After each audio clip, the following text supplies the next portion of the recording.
Khalil Charles lahir di London, berasal dari sebuah pulau kecil Saint Lucia, di Karibia. Sebelum memeluk Islam, dia adalah seorang Katolik yang berwarga negara Inggris. Dia bekerja sebagai jurnalis di BBC London. Ketika mendapat tugas mewawancarai seorang petinju legendaris asal Gambia, Afrika, dia bertemu seorang mualaf bernama Yunus. Pertanyaan Yunus tentang untuk apa dia ada di dunia ini, tidak bisa dijawabnya dan menjadi titik balik pencariannya tentang Tuhan dan agama. Berawal dari perdebatannya dengan Yunus inilah akhirnya dia memutuskan untuk memeluk Islam. Dia bahkan menetap di Sudan selama 13 tahun untuk belajar bahasa Arab dan agama Islam. Saudaraku Khalil, ceritakan kepadaku perjalanan Anda menemukan Islam. Bagaimana awalnya? Saya berasal dari sebuah keluarga di Karibia. Dari sebuah pulau kecil bernama Saint Lucia. Penduduknya sekitar 120.000 orang. Tempat yang sangat kecil.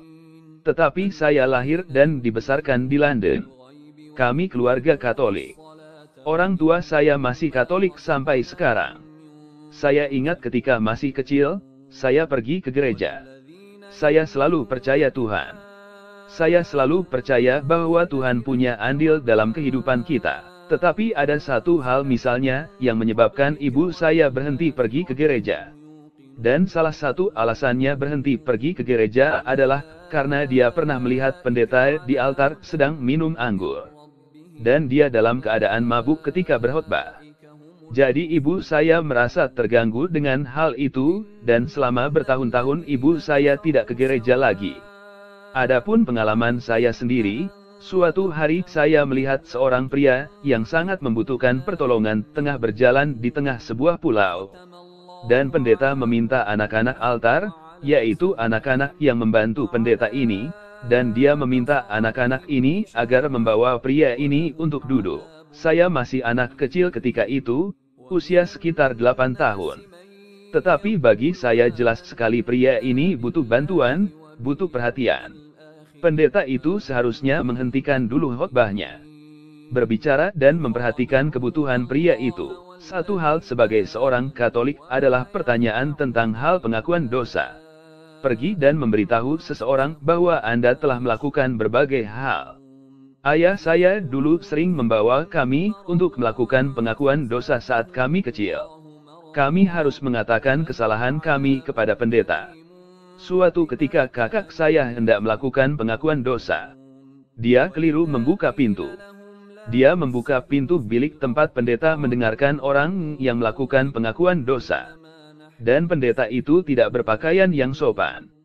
Itu membuat saya takut karena saya masih berumur 11 atau 12 tahun. Saya sama sekali tidak mengatakan hal ini dialami oleh setiap orang. Tetapi 3 pengalaman yang saya ceritakan tadi meninggalkan banyak keraguan dalam benak saya. Mungkin tidak seharusnya seperti itu. Iya, tapi orang berperilaku buruk ada di semua agama, kan? Tepat sekali, dan itu adalah sebuah dilema, dan kita akan bahas itu nanti. Sebelum saya masuk Islam, saya menganggap bahwa semua agama adalah akar semua kejahatan. Misalnya, ada konflik Katolik di Irlandia Utara. Hal yang sama juga terjadi di Timur Tengah antara Israel dan Palestina. Jadi, saya menganggap agama menjadi pusat dari segala masalah dan konflik.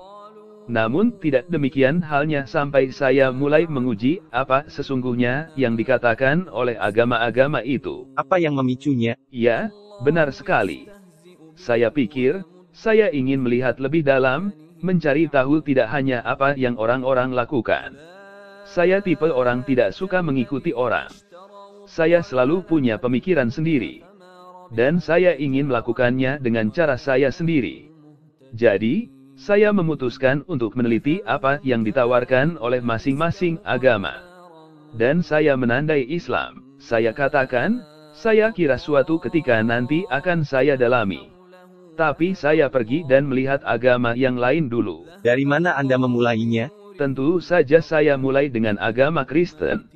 Selanjutnya Buddha, Hindu, dan berlanjut ke semua kepercayaan yang berhubungan dengan keagamaan. Dan menurut saya, mereka mengikuti manusia. Iya, mereka mengikuti manusia, bukan Tuhan. Entah itu Kristus, Buddha, Hindu atau pengikut Gandhi, Dan tentu itu menghentikan langkah saya sebagai orang luar.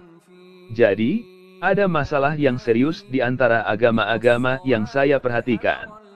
Dan, seperti yang saya katakan, saya sudah menandai Islam. Itu karena saya khawatir, mungkin Islam ini yang menjadi penyebab banyak masalah yang ada di dunia ini. Mungkin ini seperti yang dikatakan oleh orang Kristen, bahwa ini agama setan.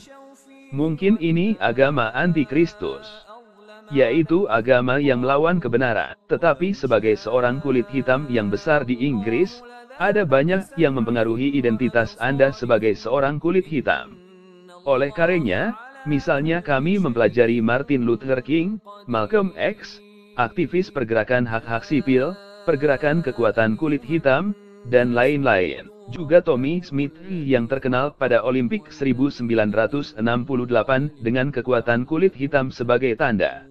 Semua ini mempengaruhi saya di masa kecil saya. Dan ketika saya memutuskan untuk mempelajari agama Islam, saya tercengang. Saya dibuat tercengang oleh agama Islam. Bagaimana prosesnya bermula? Prosesnya dimulai sebagai seorang jurnalis. Seorang jurnalis yang membaca buku itu, dan menguji dengan cermat, apa agama itu berdasarkan apa yang saya baca. Dan saya pada saat itu terheran-heran. Saya heran dengan fakta bahwa Anda bisa menikahi 4 orang wanita. Saya heran karena beberapa ayat dalam Al-Quran. Dan saya berusaha menilainya sebagai seorang jurnalis yang objektif. Anda bekerja sebagai jurnalis? Iya. Saya bekerja untuk BBC ketika saya sudah tamat sekolah.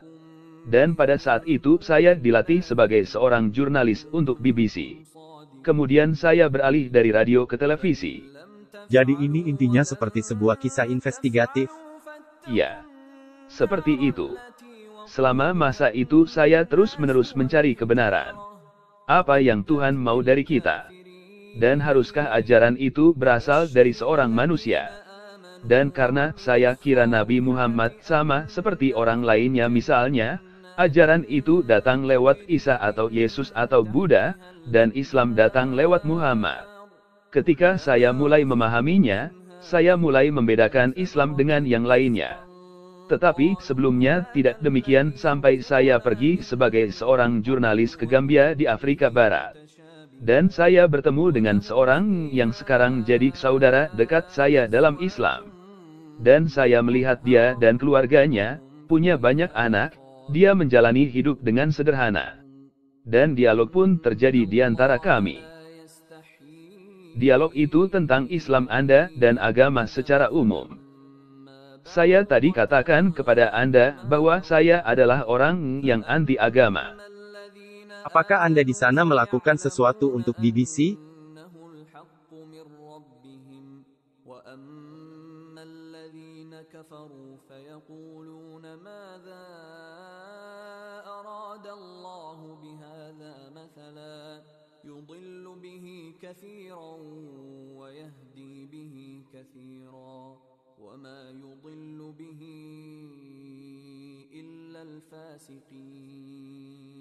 Iya. Saya sedang membuat dokumenter tentang petinju bernama Nigel Benn. Seorang petinju kelas menengah. Dia dan manajernya yang berasal dari Gambia. Jadi, saya pergi ke Gambia untuk menelusuri sang manajer dan Nigel Benn. Dan di sana saya bertemu Yunus. Dan saya menganggap pembicaraan kami itu sangat menggebu-gebu. Saya membaca Al-Quran. Sebagai jurnalis, saya menggarisbawahi apa yang saya tidak suka. Dan saya mengutip beberapa ayat. Hal yang menarik adalah, setiap kali kami terlibat dalam percakapan yang seru, saya orangnya memang suka berdebat. Laki-laki ini menarik diri dan berkata, "Permisi." Dan dia menuju keran di pojok halaman. Dan membasuh dirinya, tangannya, wajahnya. Dia sujud di lantai. Dan saya pikir ini hal yang luar biasa. Kenapa dia harus lakukan itu sekarang, di tengah-tengah perdebatan? Pasti ada sesuatu yang maha dahsyat, yang membuat seseorang untuk pergi dan melakukan itu. Dan saya bingung dengan kekuatan yang mendorongnya. Anda tidak bertanya dia sedang melakukan apa? Tentu saja, Saya tahu apa itu Islam. Mereka sholat 5 kali sehari. Tetapi melihatnya secara langsung. Dan melihat percakapan kami diputus oleh orang yang bersikeras untuk melakukan sesuatu yang lebih penting daripada berdebat. Oh, jadi dia menyela percakapan untuk sholat? Iya. Dan saya pikir itu luar biasa. Apalagi ketika kami sampai pada suatu pembahasan penting untuk didiskusikan. Dan Anda pasti sudah menghabiskan berjam-jam? Iya. Saya bertekad meyakinkan dia bahwa dia sudah melakukan kesalahan besar. Bahwa dia telah memilih agama yang penuh omong kosong. Iya. Dia seorang mualaf. Jadi, saya bertekad untuk memberitahu dan meyakinkan dia bahwa dia harus meninggalkan Islam. Karena sejauh yang saya tahu, semua agama, apapun namanya, merupakan sumber kejahatan dan masalah. Dan saya coba segala cara agar dia mau melepaskan Islam. Lalu dia menanyakan pertanyaan sangat sederhana kepada saya. Sebagai seorang jurnalis bekerja untuk BBC, Anda berkeyakinan, setidaknya begitu saya dulu. Saya berkeyakinan bahwa saya tahu segalanya. Seandainya ada yang saya tidak tahu, saya bisa mencari tahu. Ada semacam kesombongan bahwa kita tahu tentang dunia. Dan dia menanyakan sebuah pertanyaan sederhana tentang konsep Trinitas. Kenapa Kristen mengatakan bahwa mereka tidak melakukan kesyirikan sebagaimana kita ketahui mereka mempersekutukan Tuhan satu tapi tiga? Jadi itu masalah Trinitas. Saya merasa ini sulit, bukan karena saya mendukung agama Kristen, karena bagi saya semua agama bermasalah, tapi saya coba mengatakan agama Anda tidak lebih baik dari agama Kristen. Dan saya menggunakan agama Kristen untuk menarik dia ke dalam argumentasi saya. Dia membuat Anda pada posisi bertahan dan Anda juga membuat dia pada posisi bertahan? Ya, benar sekali. Tapi saya pikir saya jarang membuatnya dalam posisi bertahan. Saat itu dia yang lebih banyak membuat saya dalam posisi bertahan. Dan dia menanyakan pertanyaan sederhana kepada saya, dan pertanyaan itu masih saya ingat sampai sekarang.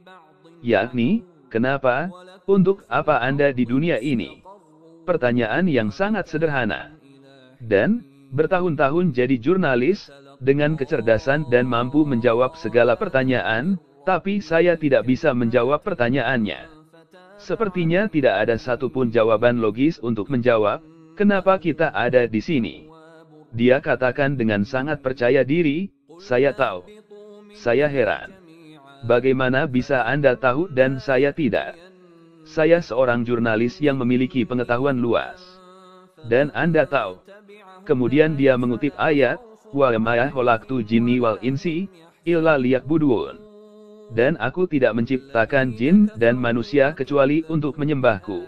Bagi saya ayat itu merupakan pergeseran pandangan, seolah tabir keraguan telah ditanggalkan. Dan, ya, itu masuk akal. Saya tidak akan menyembah manusia. Saya tidak akan menerima ajaran tradisi tertentu. Saya hanya akan menyembah Allah. Dan itulah satu-satunya alasan Allah menempatkan kita di sini adalah untuk beribadah. Semuanya jadi masuk akal. Kasihan orang-orang yang tidak sampai pada pencapaian ini karena hidup kita akan sia-sia. Apa gunanya hidup, bertahun-tahun, cari uang, nama, ketenaran, punya anak, punya properti, lalu Anda mati, dan sudah, selesai begitu saja? Ya, itulah pertanyaan saya. Bagaimana bisa seperti itu? Apa yang ada di dalamnya? Jadi apakah Anda masuk Islam di sana ketika itu? Di dalam hati saya, iya. Tapi butuh waktu lama? Tidak. Tidak butuh waktu lama. Pada dasarnya, saya mulai bertanya seperti seorang yang mulai tertarik dengan Islam. Dan Yunus bisa melihat hal itu. Saya bertanya, ketika Anda sholat, apa yang Anda ucapkan? Jawabnya, Anda akan tahu ketika Anda menjadi seorang Muslim. Jadi, dia mengatakan sesuatu yang membuat saya merasa tertantang. Jadi, saya tanya putranya, ketika kamu sholat, apa yang kamu lakukan? Dia bilang baca Bismillahirrohmanirrohim, Alhamdulillahi Rabbil Alamin. Tentu saja, saya tidak paham semuanya, tapi saya ingat, Bismillah. Dan bertanya apa artinya. Dengan menyebut nama Allah.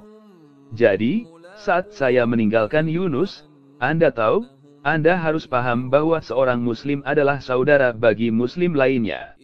Ada orang-orang tertentu di mana Anda melihat diri Anda pada diri mereka. Dan inilah yang saya lihat pada Yunus. Saya melihat diri saya sendiri. Kenapa terdengar keras untuk mengatakan kepada orang seperti yang dia katakan kepada saya? Dia mengatakan kepada saya sesuatu yang membuat saya tidak bisa berpaling. Dia berkata, sekarang Anda sudah tahu semua tentang Islam, jika Anda pergi dan memutuskan untuk berpaling dari Allah, maka Anda termasuk orang yang kafir, orang yang tidak beriman. Dan itu membuat saya takut. Itu menjadi beban. Benar sekali. Saya tidak pernah menganggap diri saya orang yang ingkar terhadap Tuhan. Tidak pernah. Dan jika saya tidak memeluk agama Islam, itu artinya saya tidak taat kepada Tuhan. Jadi Anda kembali ke London dengan pemikiran-pemikiran itu? Ya. Saya tiba di Manchester. Dan begitu saya tiba di Manchester, saya tahu, saya harus merubah hidup saya. Saya tiba di Manchester bertepatan saat Natal. Dan seluruh keluarga sedang menunggu saya pulang. Dan merayakan Natal bersama mereka. Saya tetap tinggal di Manchester. Saya sadar bahwa saya harus sholat. Saya tidak tahu harus sholat ke arah mana. Saya tidak tahu pukul berapa harus sholat. Saya hanya tahu bahwa saya harus sholat. Jadi saya menghadap ke suatu arah. Dan saya ingat apa yang dikatakan anaknya Yunus kepada saya, Bismillah, Bismillah. Jadi Anda terus mengulangnya? Dan saya terus mengulangnya. Saya melihat Yunus melakukan gerakan naik turun, naik turun. Dan pada awalnya saya tidak tahu ada 2 kali sujud. Saya melakukan 3.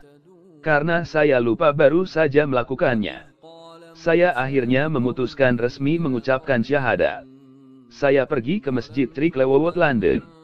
Itu tahun 1992. Saya menjadi semakin bersemangat. Saya dulu pernah tinggal di sebelah masjid itu. Benarkah? Jadi kita pernah saling berpapasan. Pada tahun berapa itu?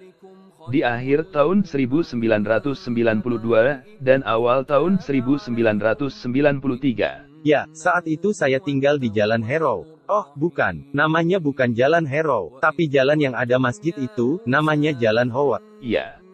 Benar sekali. Jalan Howard. Saya dulu tinggal di rumah nomor 9. Iya.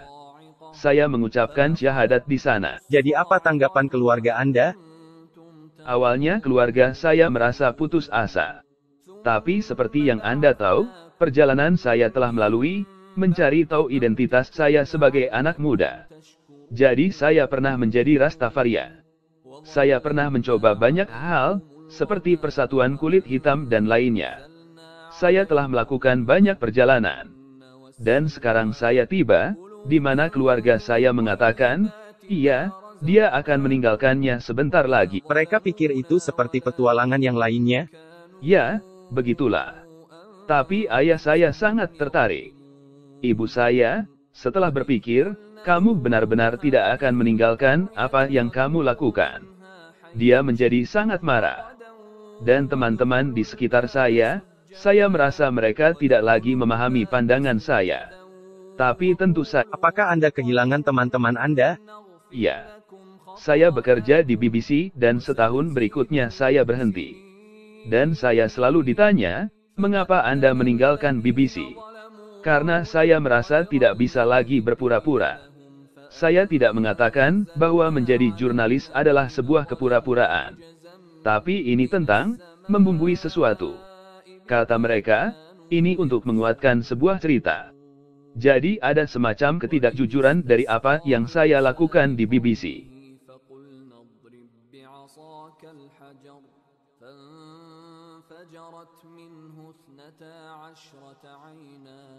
قد علم كل أناس مشربهم كلوا واشربوا من رزق الله ولا تعثوا في الأرض مفسدين وإذ قلتم يا موسى لن Ya, saya bekerja di BBC dan setahun berikutnya saya berhenti. Dan saya selalu ditanya, mengapa Anda meninggalkan BBC? Karena saya merasa tidak bisa lagi berpura-pura. Saya tidak mengatakan bahwa menjadi jurnalis adalah sebuah kepura-puraan. Tapi ini tentang membumbui sesuatu. Kata mereka, ini untuk menguatkan sebuah cerita. Jadi ada semacam ketidakjujuran dari apa yang saya lakukan di BBC. Jadi ada semacam kekecewaan? Iya, benar sekali. Saya dulu sering membuat film dokumenter yang seram. Masuk ke sarang obat-obatan terlarang. Berurusan dengan masalah sosial yang sangat sulit. Dan saya kehilangan hasrat untuk mengeksploitasi orang. Saya merasa itulah yang sedang saya lakukan. Saya seorang jurnalis. Cerita yang dibuat, bukan semata untuk membantu orang yang menjadi objek cerita itu. Pada waktu itu, saya membuat cerita itu agar menjadi terkenal. Agar mendapat pujian, bahwa itu kisah yang luar biasa. Iya, itulah yang dilakukan media. Jadi saya merasa ini adalah sebuah ketidakjujuran. Dan saya tidak bisa lagi melakukannya. Saya tetap seorang jurnalis, tetapi saya berpikir untuk merubah perilaku saya terhadap apa yang saya tuliskan. Dan membiarkan orang-orang membacanya. Dan tidak mencoba mendapatkan cerita yang sifatnya sensasional. Tetapi Anda meninggalkan BBC, tidak ada hubungannya dengan bagaimana BBC memperlakukan Anda? Bukan. Itu adalah keputusan yang saya buat sendiri. Bahwa saya tidak bisa lagi. Saya dulu membawakan sebuah program pada tahun 1990 dan 1991 di BBC 2. Membawakan program bernama Haise Dischet Show. Dan saya mengingat saat itu, sebelum saya memeluk Islam, saya mencari pekerjaan lain. Saya melamar pada That's Life. Saya melamar pada Good Morning Britain. Saya melamar pada semua program itu agar bisa melanjutkan membawa acara. Saya ingat That's Life. Saya menyukai acara tersebut. Saya melamar untuk pekerjaan itu. Tapi saya tidak mendapatkannya. Dan saya juga melamar pekerjaan di Radio 4. Jadi masalahnya adalah apakah saya tetap harus melanjutkan untuk menjadi terkenal. Atau hal yang lebih penting untuk saya pikirkan. Dunia baru dan tujuan yang baru pula. Dan mencoba memahami tentang agama Islam. Mencoba membantu orang. Menjadi bagian dari komunitas ini. Ketika bicara berbahasa Arab dengan Anda menggunakan logat Sudan. Dari mana Anda mendapatkannya? Iya, banyak orang berpikir seperti itu. Mengira saya Sudan.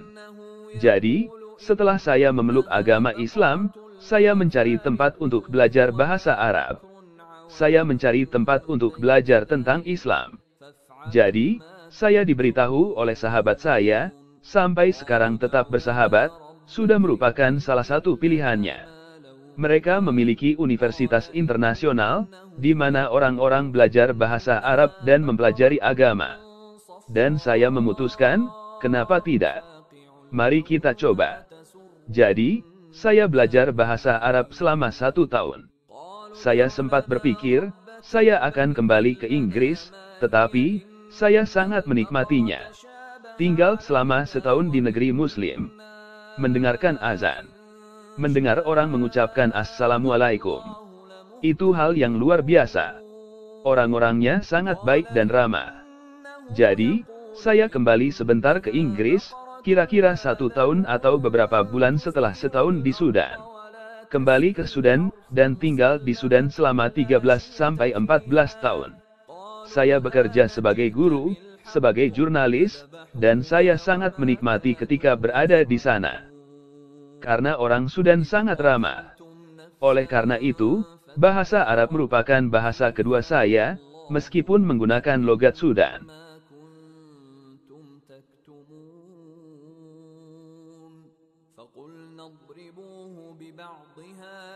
كذلك يحيي الله الموتى ويريكم آياته لعلكم تعقلون ثم قست قلوبكم من بعد ذلك فهي كالحجارة. Dan tentu saja belajar bahasa Arab memudahkan Anda untuk mempelajari Islam, bukan begitu?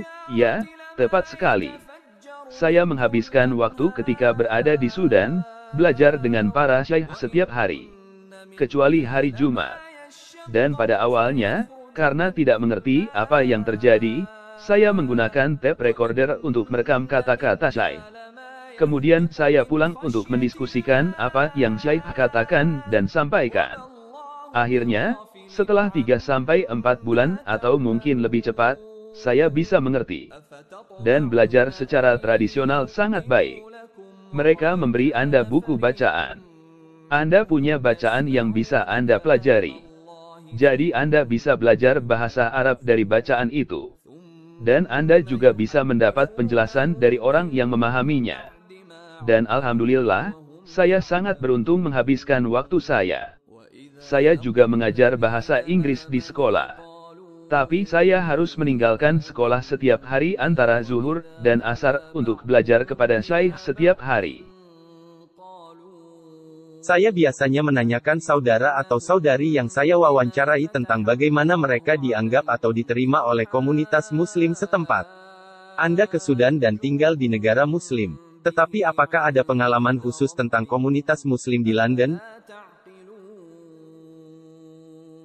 Saya harus mengatakan bahwa saya masuk Islam pada saat yang mengkhawatirkan. Ada kelompok-kelompok berbeda dalam komunitas Muslim yang sering berselisih pada saat itu. Dan saya merasa ada banyak sekali orang non-Muslim yang terpancing dan membuat saya sulit tinggal di Inggris. Ini merupakan sebuah perselisihan yang terjadi antara sesama Muslim.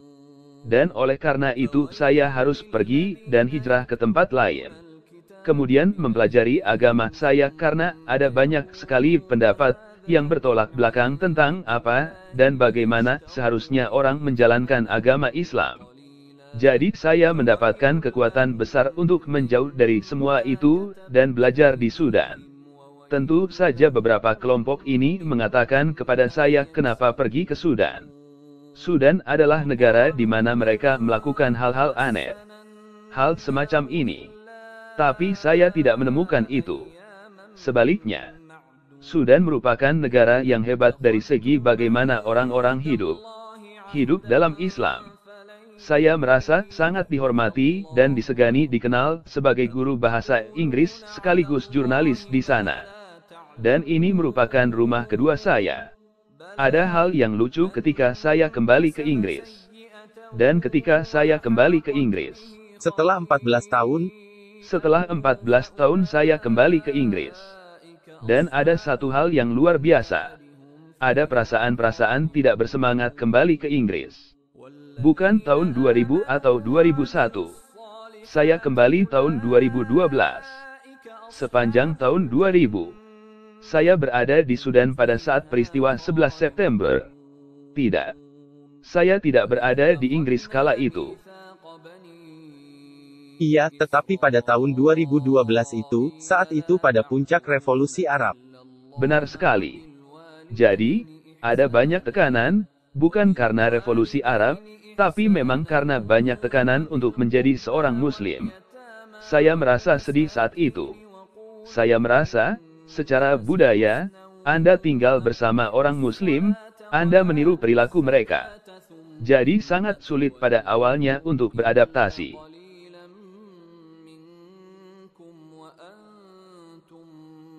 Iya, kemungkinan karena perpindahan, datang dari negara mayoritas Islam ke Inggris. Benar sekali. Sebagai contoh, di Sudan, orang seusia saya, jika naik kendaraan umum, mustahil kalau seisi kendaraan tidak akan berdiri. Silahkan duduk. Silahkan duduk Syekh. Silahkan duduk Ustadz. Semua orang akan menawarkan tempat duduk. Di Inggris, saya pernah benar-benar lelah dan mengharapkan ada orang menawarkan tempat duduk. Saat itu saya sedang sakit, tidak sesehat sekarang. Sangat membutuhkan pertolongan, Tapi tidak ada. Bahkan ada anak kecil tenang saja duduk di kursi. Ini mustahil terjadi di sana. Sangat-sangat berbeda. Sangat asing. Saya harus terbiasa dengan cuaca. Contohnya kembali dari negara dengan 2 musim ke 4 musim. Karena kami lebih banyak tinggal di udara terbuka di Sudan. Di sana sangat panas. Pulang kampung merasakan udara dingin, itu pengalaman unik. Tapi secara umum, keharusan menjelaskan diri sebagai seorang Muslim, itu teramat sulit bagi saya.